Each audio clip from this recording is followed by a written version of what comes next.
Assalamualaikum warahmatullahi wabarakatuh. Perkenalkan, kami dari kelompok 6 ingin mempresentasikan materi terkait Entity Relationship Diagram, yang dimana kami beranggotakan 6 orang. Yang pertama itu ada Muhammad Gifari Sakawali dengan NIM H0711911009. Yang kedua ada Andi Ilhamsyah Idris dengan NIM H0711911016. Yang ketiga itu ada saya sendiri, Indira Septianita Larsati dengan NIM H0711911023. Yang keempat ada Eka Fitri Ramadhani dengan NIM H0711911043. Yang kelima ada Muhammad Yusuf Syam dengan NIM H0711911044. Yang terakhir ada Rafli Ramadhani Putra dengan NIM H0711911056. Baik, sebelum kita memasuki ERD, alangkah baiknya kita harus memahami apa itu ARD. ERD atau kepanjangan dari Entity Relationship Diagram adalah suatu diagram yang digunakan untuk merancang suatu basis data yang dipergunakan untuk memperlihatkan hubungan atau relasi antar entitas atau objek yang terlihat beserta atributnya. Yang dimana pada entitas di ERD ini mengacu pada objek seperti orang, pelaku, atau peran, misalnya saja mahasiswa, objek bisnis yang berwujud pada suatu produk. Relasi dari penjelasan tadi merupakan bagaimana suatu entitas tersebut dapat berhubungan antar satu sama lain di dalam sistem. Umumnya, dalam desain ERD, kita dapat menemukan simbol seperti persegi panjang, bulat, dan konektor dengan gaya ujungnya yang berbeda-beda, yang menggambarkan suatu entitas, atribut, dan antarhubungan. Selanjutnya itu elemen dan komponen yang ada di ERD. Nah, yang dimana entity atau entitas adalah sesuatu apa saja yang ada di dalam sistem, baik itu nyata maupun abstrak, yang dimana data tersimpan atau dimana kita bisa mendapatkan suatu data tersebut. Entitas biasanya diberi nama dengan kata benda dan dapat dikelompokkan menjadi 4 kelas. Yang pertama itu role atau peran, event kejadian, location atau lokasi, tangible thing atau konsep, sesuatu yang nyata ataupun tidak nyata di dalam konsep. Contohnya seperti pegawai, pembelian, kampus, buku, dan pembayaran. Contoh detail dari suatu entity atau entitas disebut dengan instance. Yang contohnya seperti pegawai bernama Rara, Citra, dan lain-lain. Biasanya simbol dari entitas biasanya digambarkan dengan persegi panjang. Nah, gambar di samping merupakan salah satu contoh dari entitas yang dimana customer ini merupakan salah satu contoh sebuah entitas dalam ERD. Selanjutnya, komponen kedua dari ERD yaitu atribut. Nah, setiap entitas pasti mempunyai elemen yang disebut atribut yang berfungsi untuk mendeskripsikan karakteristik dari entitas tertentu. Nah, atribut kunci merupakan hal pembeda atribut dengan entitas. Gambar atribut diwakili oleh simbol elips. Nah, adapun jenis-jenis atribut, yang pertama, atribut kunci atau key, yaitu atribut yang digunakan untuk menentukan entitas secara unik. Contohnya yaitu NPWP dan NIM. Yang kedua, atribut simple, yaitu atribut yang bernilai tunggal yang tidak dapat dipecah lagi atau atomik. Contohnya alamat, tahun terbit buku, dan nama penerbit. Yang ketiga, atribut multinilai atau multivalue, yaitu atribut yang memiliki sekelompok nilai untuk setiap entitas instan. Contoh, nama beberapa pengarang dari sebuah buku pelajaran. Yang keempat, atribut gabungan atau komposit, yaitu atribut yang terdiri dari beberapa atribut yang lebih kecil dengan arti tertentu. Contoh, nama lengkap yang terbagi menjadi nama depan, tengah, dan belakang. Yang kelima yaitu atribut derivatif, yaitu atribut yang dihasilkan dari atribut lain dan tidak wajib ditulis dalam diagram ER. Contoh, usia, kelas, selisih. Bisa dilihat dari gambar di samping ini terdapat contoh dari atribut derivatif. Di mana di sini terdapat atribut usia yang bisa dihasilkan dari atribut tanggal lahir. Selanjutnya, komponen ketiga dari RD yaitu relasi. Nah, relasi merupakan hubungan antara sejumlah entitas yang berasal dari himpunan entitas yang berbeda. Gambar relasi diwakili oleh simbol bola ketupat. Nah, adapun jenis-jenis relasi yang pertama one-to-one, yaitu setiap entitas hanya bisa mempunyai relasi dengan satu entitas lain. Contoh, siswa dengan nomor induk siswa. Yang kedua, one-to-many, yaitu hubungan antara satu entitas dengan beberapa entitas dan sebaliknya. Contoh, guru dengan murid dan sebaliknya. Yang ketiga, many-to-many, yaitu setiap entitas bisa mempunyai relasi dengan entitas lain dan sebaliknya. Contoh, siswa dan ekstrakurikuler.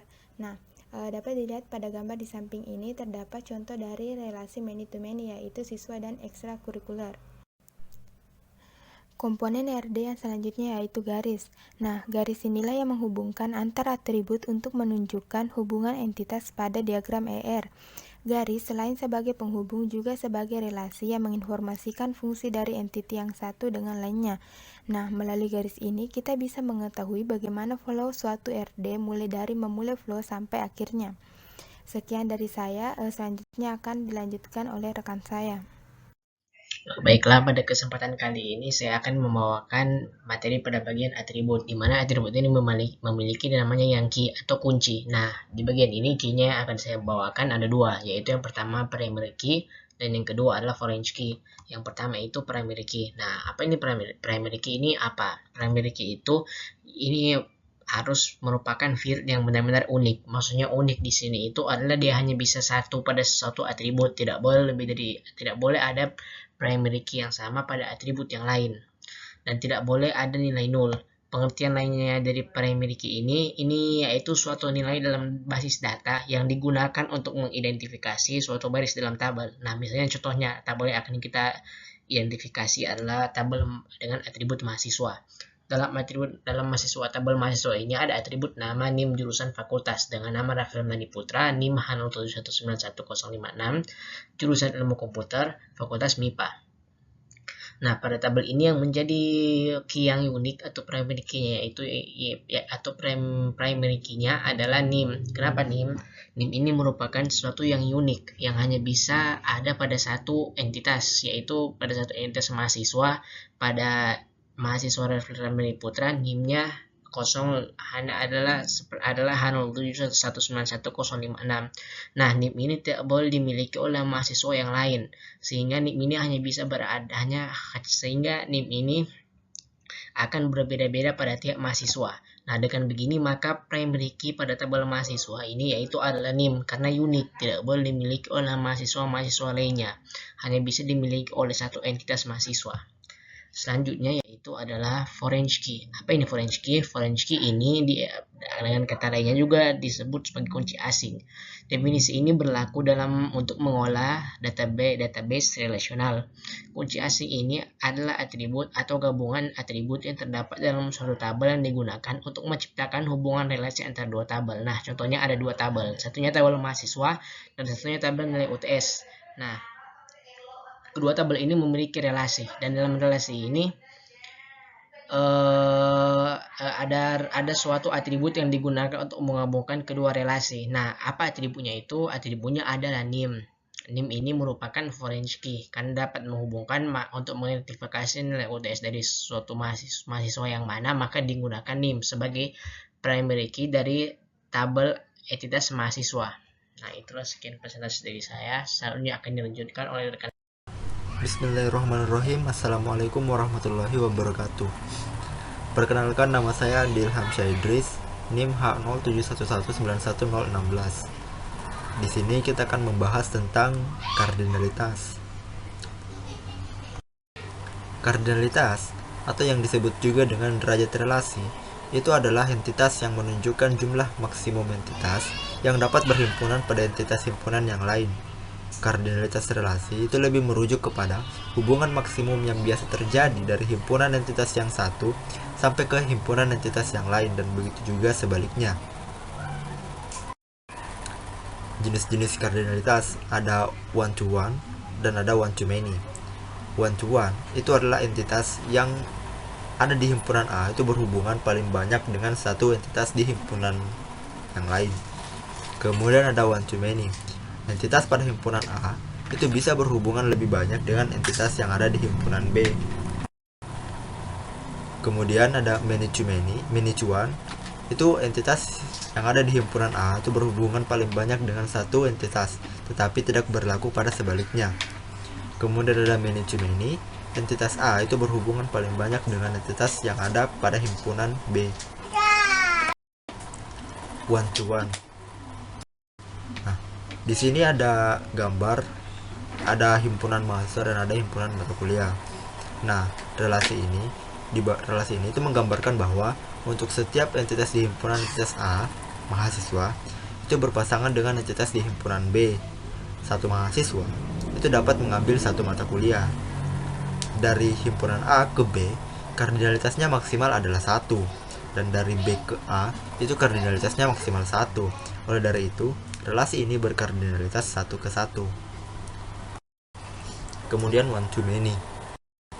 Nah, ada gambar juga, ada himpunan mahasiswa dan ada himpunan mata kuliah. Nah, relasi ini itu menggambarkan bahwa untuk setiap entitas di himpunan A, mahasiswa, itu berpasangan dengan banyak entitas di himpunan entitas B. Satu mahasiswa itu dapat mengambil lebih banyak dari satu mata kuliah. Nah, dari A ke B, itu kardinalitasnya maksimal adalah banyak. Dan dari B ke A, kardinalitasnya maksimal 1. Oleh karena itu, relasi ini berkardinalitas 1 ke banyak. Many to one. Nah, ada gambar lagi, ada himpunan mahasiswa dan ada himpunan mata kuliah. Nah, relasi ini itu menggambarkan bahwa untuk setiap entitas di himpunan A, mahasiswa itu berpasangan dengan maksimal satu entitas di himpunan B. Satu mata kuliah itu dapat dikontrak oleh banyak mahasiswa. Dari A ke B, kardinalitasnya maksimal adalah 1. Dan dari B ke A itu kardinalitasnya maksimal adalah banyak. Oleh karena itu relasi ini berkardinalitas banyak ke 1. Many to many. Relasi di bawah ini ada himpunan mahasiswa dan ada himpunan mata kuliah. Itu menggambarkan bahwa untuk setiap entitas di himpunan entitas A itu berpasangan dengan maksimal satu entitas di himpunan entitas B. Satu mata kuliah itu dapat dikontrak oleh banyak mahasiswa. Dari A ke B itu kardinalitasnya maksimal adalah banyak, dan dari B ke A kardinalitasnya maksimal adalah banyak. Oleh karena itu relasi ini berkardinalitas banyak ke banyak atau mayor. Sekian dari saya. Terima kasih. Wabillahi taufiq wal hidayah. Wassalamualaikum warahmatullahi wabarakatuh. Kemudian cara membuat ERD. Adapun hal-hal yang harus diperhatikan dalam pembuatan ERD yaitu yang pertama, pastikan Anda memiliki tujuan yang jelas sebelum menggambarkan ERD. Kedua, pastikan Anda memiliki gambaran yang jelas mengenai cakupan dari model yang ingin digambarkan. Dan yang ketiga, gambarlah entitas penting yang terlibat dalam cakupan model. Misalnya mahasiswa, KRS, KS, transkrip nilai, dan lain-lain. Yang keempat, definisikan sifat dari entitas dengan menambahkan atribut. Kelima, tinjau kembali dan periksa apakah entitas memiliki atribut yang cukup untuk menyimpan data dari sistem. Dan yang terakhir, yang keenam, pertimbangkan relasi antara semua entitas dan hubungan mereka dengan kardinalitas yang benar. Misalnya entitas 1 ke 1, 1 ke banyak, banyak ke banyak. Kemudian di sini kita bisa lihat KRS-nya. Di KRS ini kita bisa membagi 3 entitas, yaitu entitas mahasiswa, entitas mata kuliah, dan terakhir entitas KRS itu sendiri. Dari entitas mahasiswa kita bisa lihat ada atribut nama, NIM, program studi, dan pembimbing akademik. Kemudian entitas mata kuliah kita bisa lihat diberi atribut nama, kode, SKS, ruangan, dan jadwal mata kuliah. Di sini ada waktu dan jamnya serta harinya. Entitas yang terakhir yaitu entitas KRS, kita bisa lihat dengan memberikannya tanggal dan semester. Kemudian ERD KRS, seperti yang kita bilang, saya ucap tadi, mahasiswa memiliki atribut nama, NIM, program studi, pembimbing, akademik, dan foto. Di sini kunci utamanya yaitu NIM, karena seorang mahasiswa pasti NIM-nya berbeda-beda, tidak mungkin ada yang sama. Kemudian foto, di sini foto dikasih tanda karena mahasiswa itu ada juga mahasiswa yang belum memasang fotonya di KRS sendiri. Ada juga mahasiswa yang telah memasang fotonya, ada juga yang belum. Jadi mahasiswa ini entitas atau kardinalitas yang satu ke banyak ke KRS, karena mahasiswa selama fase perkuliahan dia memiliki banyak KRS karena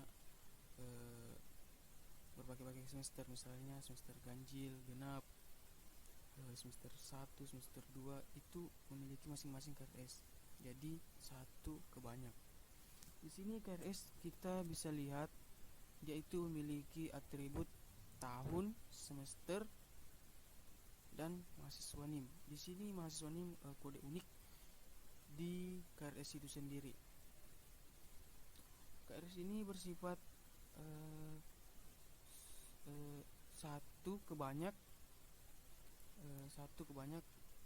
ke banyak mata kuliah. Satu KRS ke banyak mata kuliah. Mata kuliah di sini kita bisa lihat atributnya, ada kode, nama, SKS, ruangan, hari, dan jam. Di sini kita bisa lihat kode utamanya yaitu kode mata kuliah. Disusul dengan nama, SKS, ruangan, hari, dan jam. Di sini ruangan, hari, dan jam kita juga berikan tanda karena dalam pengambilan KRS belum tentu dapat dipastikan ya ruangan, hari, dan jamnya dari suatu universitas.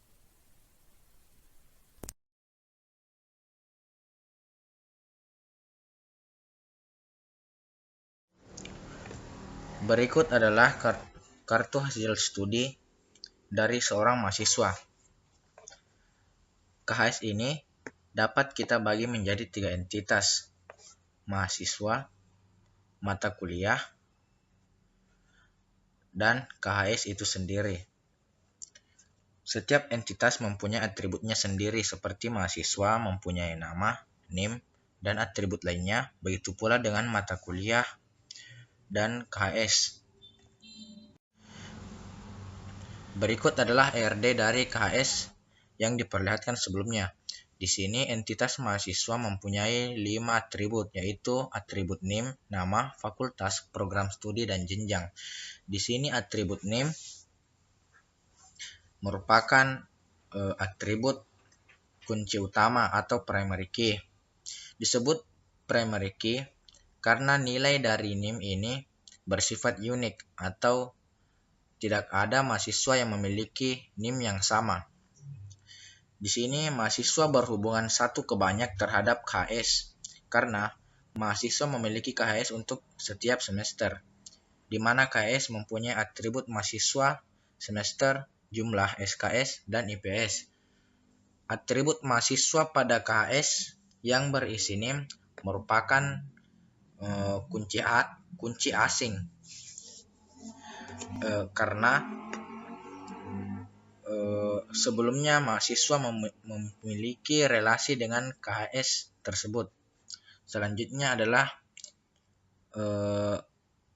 KHS berhubungan satu ke banyak terhadap mata kuliah.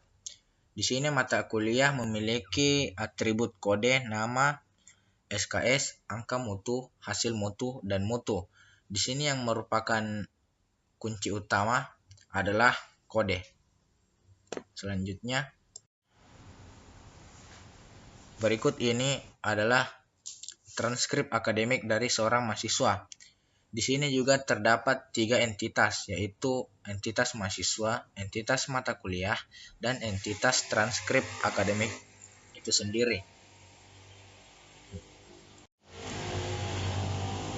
Berikut adalah ARD transkrip nilai.